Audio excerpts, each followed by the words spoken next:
I see it now. Now it is. Okay, Yeah. there it is. Okay, so this meeting is being recorded now. Thank you, Tristan. Okay, so we can get started on our agenda this afternoon. Why do I keep saying this morning? It's been a long day. So I'd like to welcome Margaret Wang and David Jaffe from Subject to Climate. They're our guest speakers today. And let me give you a little bit of background information on Subject to Climate. And it's a nonprofit, and it's focused on making climate change teaching and learning accessible to all. By enabling educators from all subjects and grade levels to teach about climate change, they believe that the next generation can be inspired to take climate action. So Margaret's here. She studied at the Harvard Graduate School of Education. She's conducted research in education policy as well as sustainability education. And previously, she was an economics and social studies teacher, as well as a product manager at an ed tech company. And Margaret's going to kind of fill us in on what they've been doing and what their goals are. So welcome, Margaret.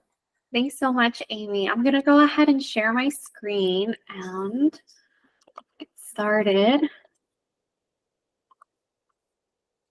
All right, great. Well, thanks, Amy, for the introduction side. Yes, I don't need to introduce myself, except for the fact that with all those layers of being in a high school teacher and then also working in ed tech and also studying education policy, I've seen this approach on how we can mitigate climate change through the lens of K through 12 education, seeing how education can be used, how technology can scale it, and certainly how policy can play a role. So today I'm really excited to show you what Subject to Climate is and maybe brainstorm a little bit of how that can relate to this ECO working group.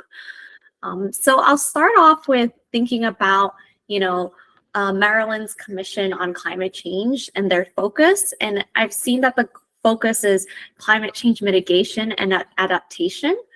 I'm really excited that this ECO group exists because, one, it shows a signal that climate change education is part of the solution for climate change mitigation.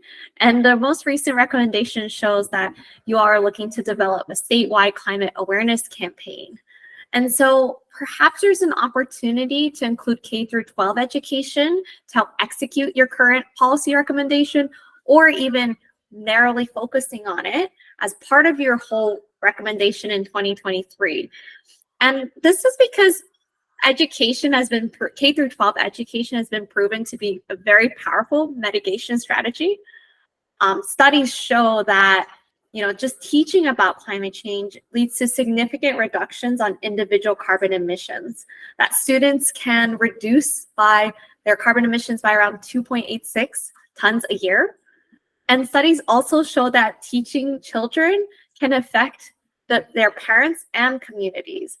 These studies show that it's very effective in influencing their parents' opinions, especially when it comes to climate change. And it's also one of the best ways for systems level changes.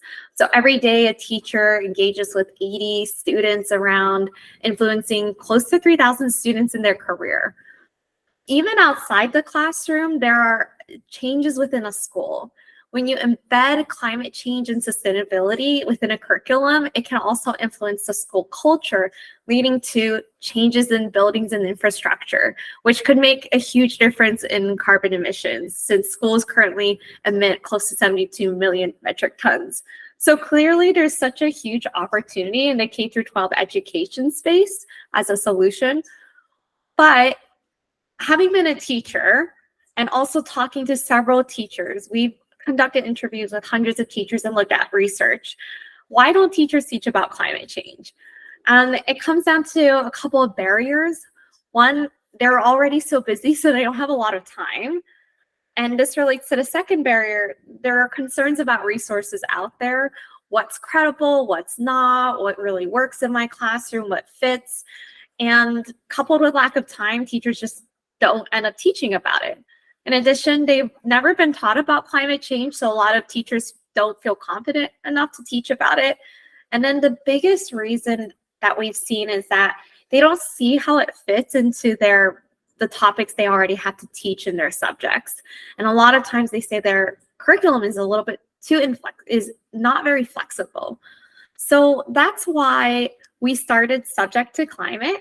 And as Amy mentioned in the introduction, we connect K through 12 educators of all subjects to credible and engaging resources at no cost as a nonprofit organization. So I know we do not have as much time, so I wanted to just highlight a couple of our key features, but there are a lot more, and I could go more in depth if there was more time. So again, we're a nonprofit organization, so this resource is free for anybody to use. We have a resource database where we aggregate resources from over hundreds of content providers. Because one of the issues is that teachers just don't have the time to find what works in their classrooms. So we've made it easier for them to do that. So a teacher can filter by the subject that they teach, the grades that they teach, what standards they have to teach, what type of resources they want to use. So it ranges, it's not just lesson plans. We've seen teachers want just quick activities or data sets, as well as what language, what region it represents. And if you find a provider that you really like, you can also search for them. So then you can also use keywords and topics. So if you're let's say an art teacher and you want to teach about oceans, and then you teach elementary, so let's say 6th grade. And let's even go further and say that you teach to the National Core Art Standards and you want to teach to the standard number 8 where you're interpreting intent and meaning in artistic work. You can find the resource that best fits your classroom. So I'm going to go ahead and click into a resource.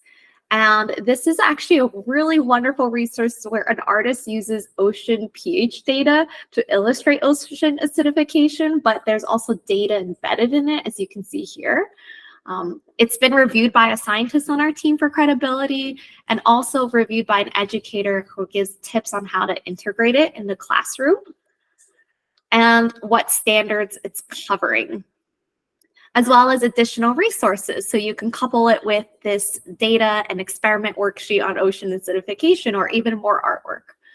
So this leads to a resource so a teacher can use it right in their classroom and they've used the filters that they needed to find what they need. But we've also seen that teachers lack confidence. So we've also partnered with MIT to provide an interactive help center. So let's say this art teacher is looking at this resource, but doesn't know what ocean acidification is. So they can just type in keywords on what they don't know, and they can access an article written by MIT, a scientist from MIT. And then they can go back to feeling comfortable to teach about it. We also work with teachers and train them to create lesson plans that show other teachers how do I teach it into what I already have to teach in my classroom. So let's say you're a middle school math teacher and you can browse these lesson plans created by other teachers. So this renewable algebra unit plan has been written by another math teacher. So a teacher who really knows what needs to be taught in math. And you can already see that a teacher can pick it up and use it the next day. There are slideshows that they can just use. And wanted to point out the learning outcomes. So at its core, this is a math lesson, but it does give students exposure to sustainability. So this is a full-on lesson plan that an educator just click open and use the very next day. We have other resources such as news articles that's about sustainability that's written for students that can be adapted to grade levels. So these are news articles, anything related to sustainability. And you can assign a student and change it based on the reading level, as well as professional learning opportunities that educators can browse. But again, there's so much more on here, but I wanted to kind of show you a brief overview. I also wanted to take some time to talk about how we've worked with states and maybe spark some ideas on how this could apply to Maryland. So as you've seen, the value proposition is that we're really helping teachers find exactly what they need. In fact, 85% of our users found a resource that they could use in the classroom. Well, we've seen that there's also a better opportunity to make it more relevant to educators. And we've done this through customizing our core platform for various states. So what we do is we adapt it to the regional needs to support statewide climate change education initiatives. New Jersey is a prime example. So New Jersey is the first state to integrate climate change education standards across all subjects and grade levels. And we worked with multiple stakeholders, a whole thought leaders committee of 30 plus New Jersey educators, from the DOE, from the School Boards Association, from the College of New Jersey, from other nonprofits and other educators to adapt our core platform to their regional needs. So it's available, and we are going to be launching 3 more state hubs for back to school, but New Jersey was launched this past school year. And this is our New Jersey Climate Change Education Hub. I'll point out the ways that it's been customized. So you see things are similar, except that these are New Jersey student learning standards, and there's an ability to find New Jersey-centric resources. And they've also segmented a little bit more, but not a lot of specific resources exist out there. So as a result, we also worked with New Jersey teachers to create New Jersey-centric lesson plans. So I showed you what these exemplar lesson plans look like, but now you can see some of them are, what's the worst impact of climate change in New Jersey? Or this math lesson plan is about New Jersey temperatures. Or this one is looking at New Jersey precipitation data. And one of my favorites, this one is about the New Jersey bird crisis. So you can see how this is really customized to be more relevant for educators within a specific region. And another way that it's customized is that the professional learning opportunities that I touched upon, there are also New Jersey specific professional learning opportunities. So Kean University is a local one that is giving specific professional development in that region. The American Museum of Natural History has also created something for climate change and New Jersey. And as you can see, there are other nonprofits or higher ed institutions that are offering professional development within the state. So just a quick overview is that we do see an opportunity here for something like this in Maryland that could be very powerful. And this slide is available for you all to look at in depth, so I won't go through it in much detail. But what it could look like for Maryland is, as you saw, a unique landing page, customized URL, resources, as I mentioned, that are aligned to Maryland state standards, specific Maryland resources. Again, as I mentioned, Maryland-centric lesson plans developed by Maryland educators, professional learning opportunities by Maryland organizations as well. And we also provide training for teachers as well. That's how these exemplar lesson plans were created. And this gives an overview of what those teachers go through before they create the lesson plans that you see in our database. So there's a training element as well. And all the other resources that you've already seen that I kind of went over. So again, I went over this quite quickly because I know that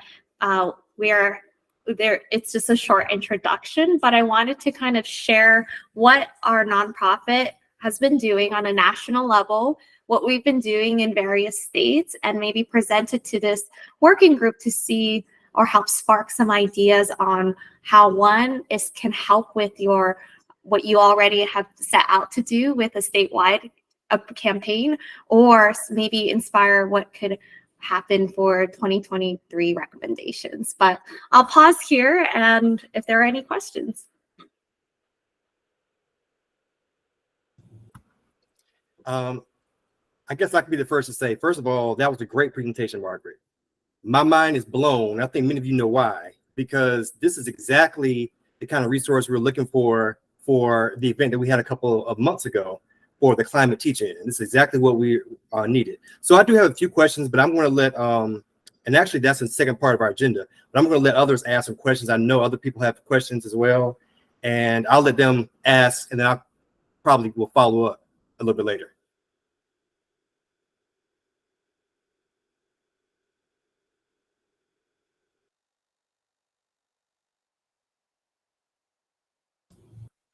I think Tristan, you had raised your hand, so yeah, go ahead. Thanks, Margaret. I'm really excited about your resource. And I'm wondering if we are interested in getting our own Maryland hub, what would that look like? What kind of resources or time commitments, capacity would you need? Yeah, so a couple of things. The process for which we do this is that, have you seen, as I kind of touched upon with New Jersey, we start with an advisory committee as well as a working committee. And, you know, we can restructure what works with you all, but the advisory committee is a larger coalition that helps give us feedback, recommendations of resources that are out there, professional learning opportunities, or what we need to be considering as we're developing the hub. The working committee actually helps work with us where, you know, the nitty-gritty details of, like, you know, what colors, what language should there be on the homepage, et cetera, and the finer details. In terms of the timeline, the thing that takes the longest time is actually training teachers to create those exemplar lesson plans. However, if we don't think about that, we only think about, okay, what does it take for the hub itself? We can probably, because we've done it now, by the end of this summer, we'll have done it for 4 states. We can turn that around in like 6 weeks to 8 weeks, just because of our experience and how we've done everything. I talked about, you know, technology, the ability to scale and really promote these, you know, environmental education resources. But again, it's the teacher training part that takes a little bit longer to create those very unique exemplar lesson plans. That really depends on the teachers and the availability of teachers. And are the so it sounds like you're creating new lesson plans. You're not like mining for existing lesson plans. So we have our resource database where we mine for existing lesson plans, but we also, as I kind of showed, there's the section for exemplar lesson plans. And the reason is that a lot of educators from our user research, they really like to see, what are other teachers doing? What's that other math teacher doing? What's the other art teacher doing? So that is kind of the purpose of the exemplar lesson plan. And there's a lot of buy-in when you have teachers creating those lessons, because a lot of teachers will really want to teach it when they are creating the lessons for the hub. Great, thank you. What I would just add to that is one of the states is proceeding without the exemplar lesson plans, or we're going to add those in the fall. So we'll provide all the other lesson plans we have in our database, and that's standard. Anything we have in our core database comes along, but then we add on to it the Maryland exemplar lesson plans, and that could be just a few, or it could be 100, and that continues to grow as we engage the teachers and train them throughout the year, hopefully years to come. Amy, did you have a question? I think Susan was before me. Go ahead, Susan. Sorry, Susan. Oh, thank you. My question is, do you make these hubs for local governments as well, or just state governments? So, David, I think if I can add on. So to date, we've just done it for the 4 states. And we've talked to a few districts and are open to doing it for districts, but we'd rather do it for the state. But if a district comes to us and says, look, it's really important, we're a big district, Prince George, LAUSD, we were in conversations with them at one point. It would make sense. The smaller, more local districts, we'd rather kind of bring them up into a state and then make it available to all the districts in the state. Because it's basically almost the same amount of work either way. Well, and that leads to my question perfectly, which is, when working with the states, which agencies are you working with? Are you working with the DOE? Are you working with DNR? Or are you working multi-state? Who leads the effort? Yeah, it looks really different in every state. With New Jersey, I can also share a case study about New Jersey, because what we did was we wanted to document that process and share how it's done. So I will definitely share it with you. Maybe Susan, I can share it with you if that's possible. And then one of the things is that with New Jersey, there was an advisory committee that had representatives from the DOE and the Department of Environmental Protection as well. So those two departments were involved. In another state, we see something similar as well. I'm not sure for, for Maryland, that could be probably DNR and DEP, but having voices in both is really useful in the advisory committee as we work together to drive this and create this. The thing that, we do is all the heavy lifting. And so we're really looking to the working group to give us input and we'll execute. So the working group says, we really like this color, or we really like to include these resources. Great, we can take that and run with it. So it's not like there's a lot of involvement on the working group. So the more people we can get on the committee, the better, because we want all those different perspectives brought to the table. Jabari? Yes. So I have a few, like, these are really quick questions, but to follow up with what you're just talking about as far as members on the committee, I know you mentioned Department of Environment, Environmental Protection, but who are some of the other members on these committees? Yeah. So for example, there was the New Jersey School Boards Association, and then there were also the somebody from the New Jersey Principals and Superintendents Association. There were teachers, of course, which I think is amazing. Sometimes a lot of these committees form and then teachers aren't on it. My dream would be for students to be on it too. We've not had that yet, but my dream would be to have student voice in that. We've also seen higher education institutions. So there were a couple higher ed institutions in New Jersey that were a part of it, which is very useful. They bring in their academic experiences, and they're also in charge of the pre-service teacher education programs as well. And then there were also local nonprofits. Specifically in New Jersey, Sustainable Jerseys for Schools already had such a huge footprint in terms of like how many schools they get accredited for their sustainability program. So that was very useful to have their perspectives as well. So these are some examples. Okay. But we're open, Jabari, if someone is a value-added contributor to, Maryland's educational community, fine. We don't care. We're happy to hear anybody's voice, get anybody's input. Okay.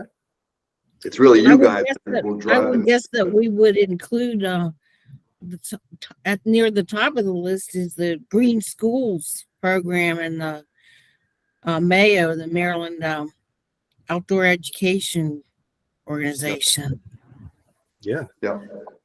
It may have to be one of the charges of this group to get this started, but that's another discussion. We won't, talk about that right now. But I think that's a great idea for us to take on that charge. By the way, what were the other states? I know you mentioned 4 states. So it hasn't been publicly announced. So, but we'll tell you, it's Oregon, Wisconsin, and Maine. Okay. And last question, if it's appropriate, I know you're a nonprofit, so where does the funding come from? So funding is done through a family foundation that's supporting our work. And we also have proposals out to foundations throughout the country, as well as at the state level that are in the states we're working with. So, and in addition, we're now that we're embedded in New Jersey, we're going to the state for funding. Okay. They were like, okay, let's just see what happens. And now that we're out there and they can see it, I think they're more open to working with us and supporting us.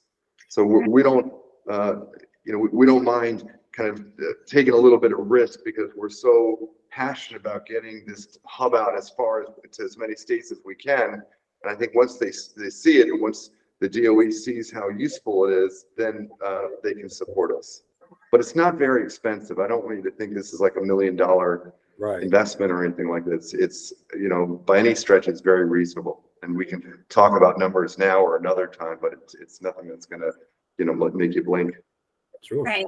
And just to add on what David mentioned, so when we go to a state, also another great thing about having a strong advisory committee is recommendations to local foundations, and also local foundations seeing that there's such a need with the support of a strong advisory committee. So in one state, the advisory committee provided us, there were members that provided letters of support to a local foundation. So we know that foundations like to, fund something that they can see in their backyards. Mm-hmm. Okay, great. Thank you. Donald? Hi, yeah, just one question and one comment. Start with the comment. It's just something that was mentioned earlier from some of the committee members. But if this is something that as a committee, we're interested in becoming a champion of, it'd be interesting to get MSDE, Maryland State Department of Education, and some of those supervisors involved. I was in a meeting recently for the environmental literacy subsection of Maryland State Department of Education. And similar to this group, folks were looking for like one area where they could find all of these different resources, right? And these were, all the local education agencies across the state. So it could potentially be a partnership with MSDE. And so the question for subject to climate is, do you include already in your available resources, I guess, education resources from like Department of Natural Resources and like different natural resource agencies across the country? The reason I'm asking is because there's so many. I think Maryland is ahead of the game in some respects, like in terms of the environmental push. We have so many nonprofits that work within the state, and then there's Chesapeake Bay Foundation and Anacostia Watershed Society. And so I'm wondering, do you incorporate like the natural resources and those other organizations and their materials within like your general portals? Yeah, with New Jersey, we actually, having somebody from the New Jersey Department of Environmental Protection, he gave us the link and it was like, hey, we have a lot of resources. And then we were able to look through them and integrate into the resource database. That's part of the process that we start off with, is asking our advisory committee members, like, what is out there? In addition to our own team also looking for Maryland-centric resources. So yes, long story short, Donna, we do work with you all to get recommendations of where to find them. So that would include the Department of Natural Resources or the equivalent in each state. And that's what we did, for example, with New Jersey, because they had very specific New Jersey-centric resources. As well as trying to go to the NGOs that operate in Maryland and get whatever resources they have. To somebody's comment, I didn't quite see it was, we don't get any money from Koch or Heartland or anybody else in the fossil fuel arena. Well, It would be nice to have them offering us money, but they're not offering us any money. Thank you for that. Something that you mentioned just made me think of, and I'll take a look to see if you're already aligned with like the CTE section. But in one of our earlier committee meetings, we also brought up the fact that making those connections within career areas, what's the overlap between nursing and climate or construction and climate? If those components are reflected as well, that could be something really interesting. Or if there was a Maryland site, it would be something I'd be interested in having on that Maryland site. Yeah. Actually, Donald, you're getting a little ahead of the script here. For next year, one of the functions that we want to offer, one of the tabs, as it were, is on green careers. So we're just beginning to research that this summer, but that we think that's so critical, and there's a lot of great resources out there that we can pull together. We've already been in initial conversations with a number of folks on this. So we'd love to get your input on that and maybe help us shape that. There you go. Thanks, Tristan. Yep. And Susan? So my question is your hub in New Jersey and these other states official and integrated into the state government's sites so that it's seamless and looks like they're supportive of this hub in every way? Well, let me start. I'll turn over to Margaret. we are not integrated, we're independent, but we are supported by the Department of Education. So they know, we're partners with them. In most cases, they're on the advisory committee. We want to make presentations to them so they know exactly what we're doing, and they're supportive of it. But as I said, in most cases, they haven't funded us initially. We hope that as it's up and running, we go back to them like New Jersey, that they will support us. So you need funding in order for that to happen from the state itself. Well, as I say, as Margaret was saying, we're getting funding. We're applying for funding from some of the local foundations because the state is not in a position. We missed the budget year or whatever. Yeah. But we are able to move ahead and bet on the fact that we will get funding, either private funding from foundations or state funding in the future for this project. It's not again, the thing I keep saying, it's not a big line item. It's not like asking the state for $1 million. And so people say, oh, look, it could affect every teacher in the state. And the cost of it, is I won't say nominal, but it's relatively small. And again, happy to make a presentation on that and show you the components of it. Thank you. Right. And Susan, also there actually there was discussions in some states that actually mentioned they wanted it to be independent from the state entity, but have the state entity be, like a part of the advisory committee for reasons because they were a little bit scared about if there are changes in leadership in certain states. There was that reason for having it not be fully integrated.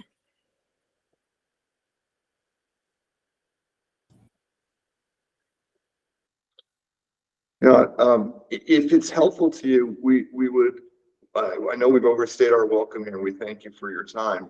If it's helpful to you, we would be delighted to come back with a more detailed presentation, maybe time and action, as well as budget, just so you get a sense of what it would take in terms of getting a hub up and running.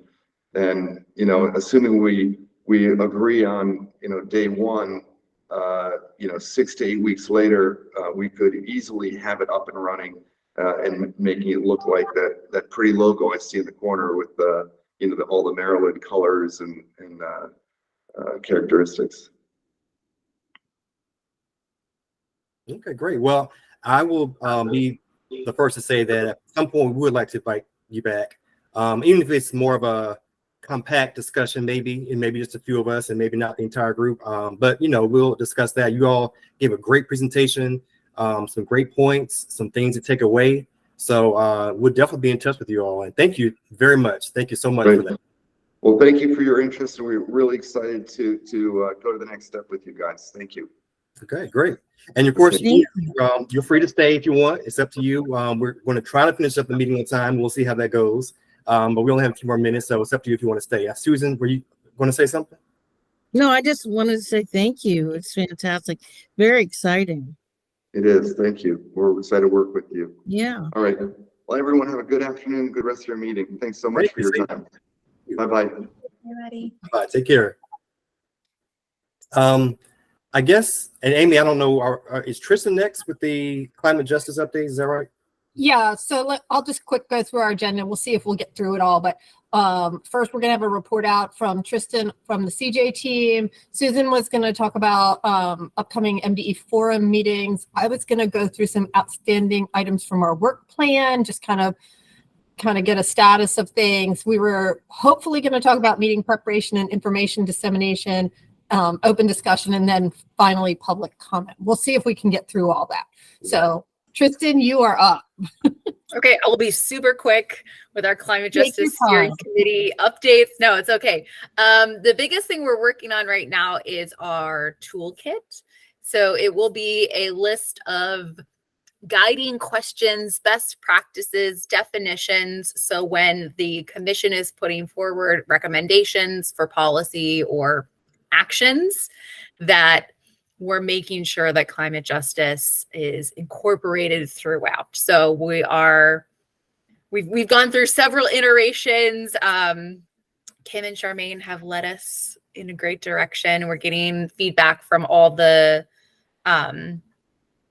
committees, since we have a representative from all of them, or each of them, on the climate justice group. So stay tuned for that. It'll help us in the future, and I'm really looking forward to it. Susan, is that a question for me? Yeah, I just attended a webinar this morning, very fascinating, about inclusivity of the disabled community, and actually how climate change, crises, pollution can cause disabilities. So, I mean, the disabilities factor, I haven't heard talked about very much in the climate change world. So, I just wanted to mention that because, we need to make sure they're included too.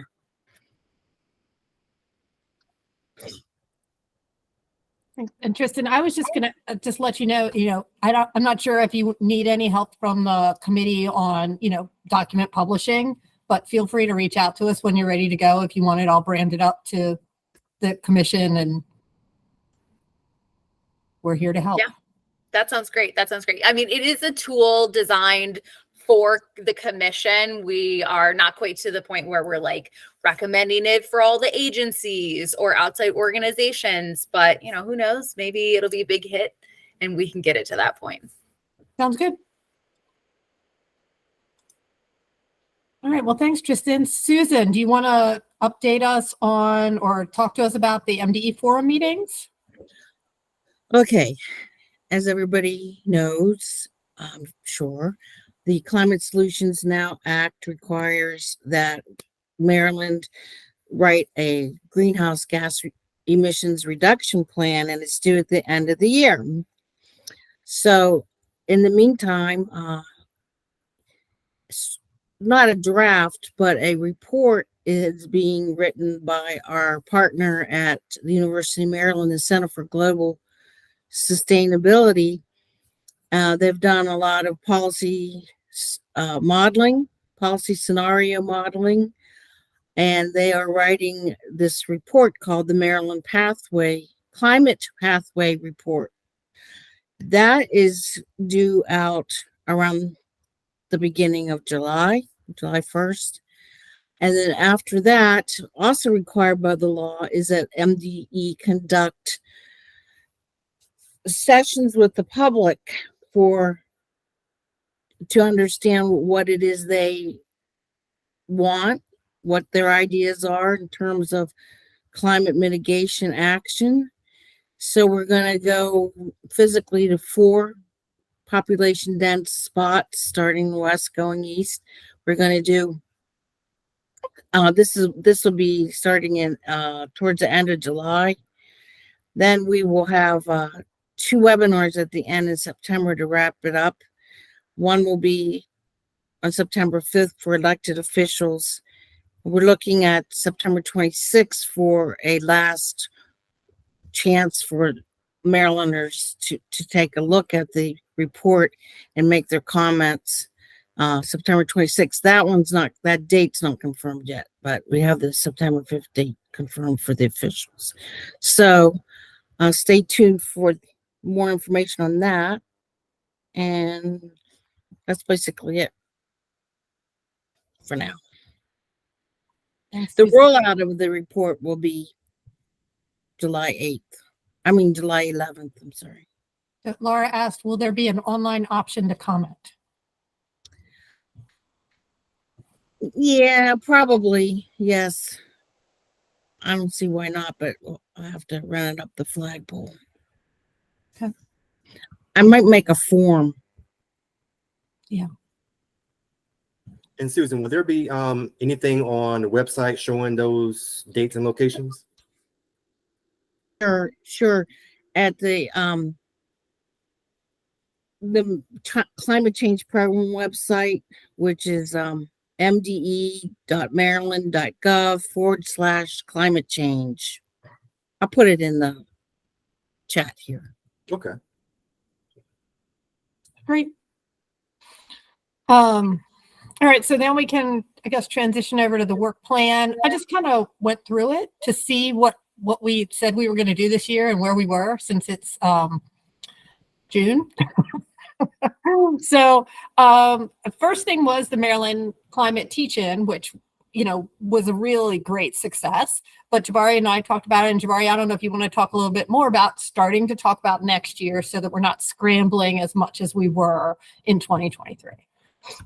Yeah, good point, Amy. I'll make it short. So we have a long way away, but time gets really short, you know, once you start planning. So even though it was a success, we did start rather late planning. So we would like to try to get a head start this year. And just like Margaret alluded to in her presentation, you know, teachers and instructors need time to plan, you know, include this in their curriculum or in higher education in their syllabi. So, you know, the sooner we get information out, try to promote this, probably the more responses we'll get. I think the committee that we had, the subcommittee that we had was great. Donald, Jessica, Amy, Susan, Tristan. I would love to retain all of you if you're willing and able, but I also would like to invite others to volunteer with the group as well. So if you know now, you can let me know now. You can let us know in the chat, or you can email me or Susan or Amy, or just let us know. And we'll hopefully probably get started. Maybe I'm thinking late summer, early fall-ish, you know, to start planning. I have a question, and Susan might be able to answer this. I was thinking, wouldn't it be great if we had a couple teachers on a subcommittee, but we don't have them on the working group? I don't know can we do that, Susan? Can we invite a couple teachers onto the kind of the subcommittee to talk about the best way to get the message to them? Sure, we have precedents for that at the commission. Okay. So maybe we can identify some teachers at different grade levels, so that I'd like to ask Dr. Villa to at least review things or help us in some way. And maybe Mr. Silva here knows some good teachers. Okay. All right. Well, and if anybody has a teacher in mind that you think would be a good candidate, that'd be a great place to start, right? Somebody who's already interested in climate change or passionate, regardless of what, I guess, discipline they are focused on. It would just be great to have, you know, maybe a high school, an elementary school, and a college. Well, we have Jabari, but I mean, like I'd like to have an academic professor talk to us about how we get this to them, and make it work for them. I just think that would be really interesting. Yeah, good point. Absolutely. So, and I will say that the website we got shown earlier today will be a great resource to offer to them. Yes, it will. All right. So the next thing on our list, we had talked about creating Donald, go ahead. Yeah, really quickly, in terms of trying to get in front of teachers, and I can't commit any of these teachers because we'll be sort of engaging with them in July, but I'm working with the Chesapeake Bay Foundation on one of their professional learning experiences for teachers. So I'll have a group of teachers, hopefully between 15 and 20 teachers, July 24th through the 28th. We'll be exploring opportunities to teach climate investigations throughout Prince George's County from July 24th through the 28th. So if this is something where, you want to see if you want to get in front of some of those teachers and just make the ask, I can talk with Chesapeake Bay Foundation about, could we have 15 minutes or 30 minutes on the agenda for one of those days? So you don't have to answer now, but let me know if interested. And, maybe one or a few of them may be interested in working with the group. Yeah, I think that would be great. Okay, we can follow up offline. Okay. Okay. Thanks, Donald. Thanks, Donald. Okay, so the next thing in the work plan, and we might not get through all of the work plan, but we had talked about setting up a speakers bureau. But I'm not sure how far we advanced that. We had talked about a speakers forum, but I'm not sure if we identified who would be available to be a speaker, what information we would need from them, or how we would promote that. So I just wanted to throw that out there. Susan, go ahead. I think we're going to be in a bit of a clash for the rest of the year with MDE on that, with the MDE outreach on the plan. But I did want to say that sort of informally, I asked a couple of members of the commission if they would like to speak at the first annual Frederick Climate Change Conference, which took place in early May. Oh. And so one of the co-chairs of the mitigation working group, Mike Powell, went down there on a Saturday morning and gave him a good little speech. That's awesome. So we're hoping to get even more time on their agenda next year, but at least that little start is a seed and we can grow from it. And I think next year we can have something really robust. Okay. I mean, I'd like to kind of form a plan for it, not necessarily have the Speakers Bureau done this year. That way we're not clashing with you, but at least we're kind of pulling together how this would work, how it would, be managed. Yes, I think maybe we should present it at a full commission meeting. Maybe the next one in July. We'll see if we can get on the agenda for a few minutes. If you want to do that. Do you think we're organized enough to do it? I almost feel like we're not, but then again, I know that the fall meeting agendas are insane. Yeah, exactly. They're just so crazy. We could try to do it offline, or we could try to make a splash. We'll think about it. Okay. All right. Is anybody in particular passionate about doing that, or that would like to lead up that effort other than Jabari and I? I mean, we'll do it, but just putting it out there. Well, and we have the form for anybody who wants a speaker. Can you put the forum link in the meeting? I am completely lost where that was. Let me see if I can find it. Okay. While we're still talking. Or email it to me or whatever. I had noted that we had a forum but I had no idea where it was and I couldn't find it in my notes. The word forum pulls up way too many emails. Okay. Okay, let me look for it. Okay.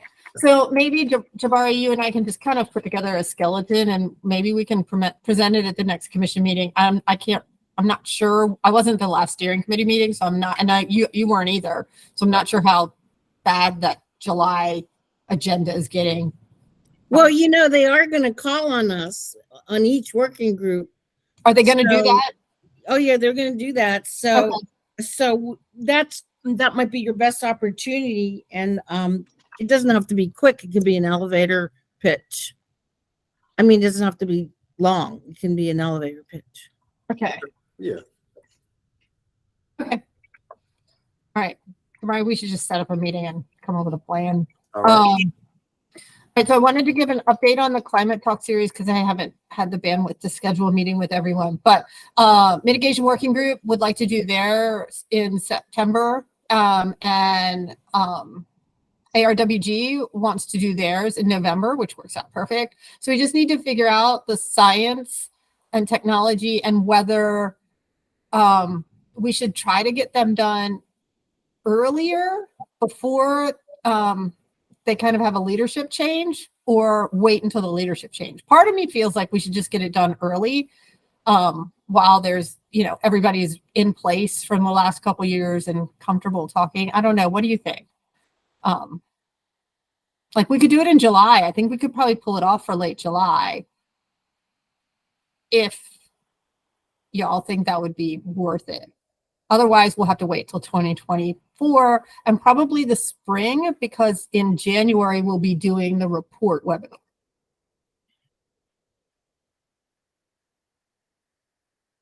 So any thoughts on that?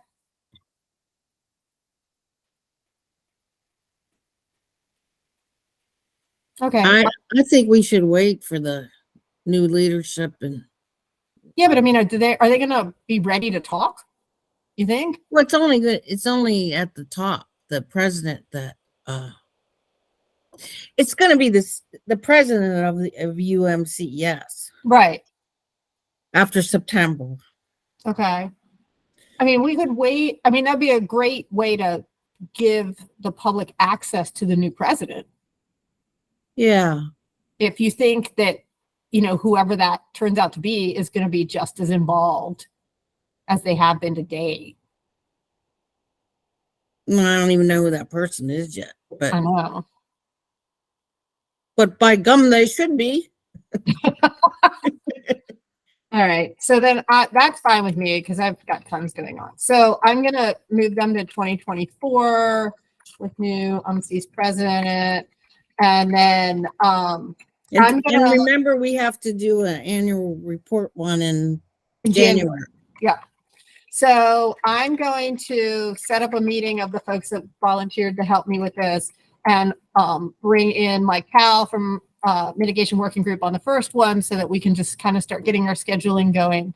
And then we'll schedule another meeting later in the summer and bring in ARWG and get them kind of scheduled out, and that'll be good. I think we'll be okay. Okay. All right. One more thing we had on our working group or on our work plan was we're running out of time though. Maybe should we table the rest until next time? Susan, what do you think? Management or Jamari, you want to jump and talk about the meeting preparation stuff, and I'll just table my stuff until next time. Yeah, and actually, me and Susan actually kind of discussed this a little bit too on email. And I think, Susan, did we decide we're going to try to wait till we get some more members, or do you think should I just go ahead and mention it now? Go ahead. Well, Okay, so basically, one of the things group that we discussed was sending out some information prior to the meeting. Basically, meaning the agenda, which we've kind of done that lately. But to send out the draft agenda and also send out some items that we may need feedback on ahead of time. So that's really the only thing that we wanted to see. Will that work for you all? Sometimes when you have a set agenda, you have certain items and you have certain things that you want from people, then they're more likely to attend and they'll be more prepared. So just really quick, just kind of want to get an idea from you all. Are you okay with that? And if so, I guess we have to figure out kind of a timeline that works best for people to receive information prior to the meeting. Yay or nay? What do you all think? Okay, I see a couple thumbs up. in terms of timeline, like you and I spoke, Jabari, if you do it too close, day or two in advance, people have already RSVP yes or no. Right. If we do it too far in advance, people will lose interest, forget, or later on say yes or no, but not even thinking about the agenda. So Okay. what's Well, the sweet spot? Like a week before Yeah. or 5 days before? I think a week is good. Tristan says a week also. So I think a week is good. I think a week is good. Okay, so we have to get together earlier just to put the agenda together. Yeah. This is a bit of a bugaboo in every single working group. Well, and part of it is, I mean, like for Jabari and I, and Susan, you too. I mean, our calendars didn't match up. I mean, they just were not matching up no matter how hard we tried. Yeah. Right. We're gonna have to have Saturday meetings. Uh-oh. No. No, I'd rather have a 5 o'clock meeting with a glass of wine than a Saturday meeting. Okay, we can do that. Right, Jabari? That's You right. in? I am. So yeah, so we'll just maybe we should just put those meetings on our calendars now for a week and a half before all the meetings. Okay, I'll get with you. Okay, Okay. great. But yeah, Amy, I think we can probably, unless there's anything else that's pertinent, we could probably hold off. I know we have to do the public segment. Yeah, And is that it though? Or I mean, everything else, can we kind of move to next meeting or? I think so. We can move to next meeting. So I guess this would open up the public comment portion of the meeting, if anybody has any comments. Tristan? Okay, mine's an announcement. Hopefully everyone has seen at this point in time, but the Mid-Atlantic Climate Change Education Conference is happening next week. And it's 2 days virtual. If you liked hearing from Subject to Climate, they were speakers in the past and they recommended 2 of our speakers for this year. There are several different tracks.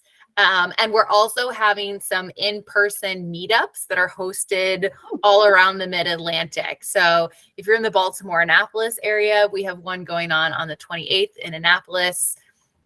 Come by, say hi, no need to register or pay for it. The registration fee for the conference is $25.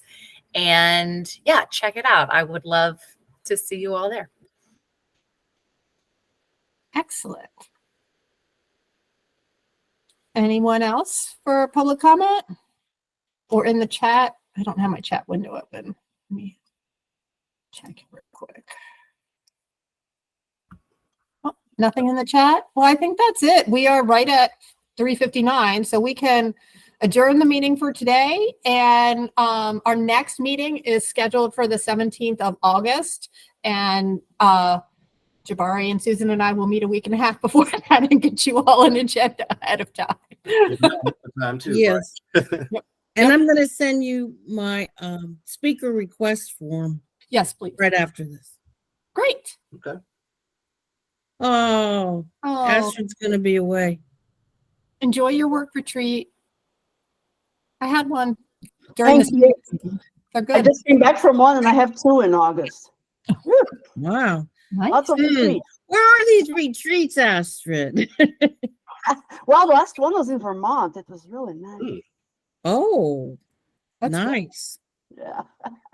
Any work retreat I've ever had has always been local. So Yeah, my retreat last month was in scenic Owings Mills. Oh my. We had ours because there was a double charging on the planning on the financial spreadsheet Mm. that we found out 3 months ago. And we're like, oh, we have extra money.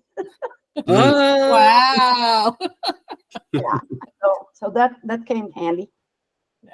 And Good deal. honestly, Owings Mills wasn't bad. We had a great time. So We like Owens Mills. Come on. we were in the Metro Center. It was super fun. Oh yeah, Yeah, we had a that's, great time. that's the place. Yeah. But yeah, all right. well, Jeff, do you have any words of wisdom for us before we go?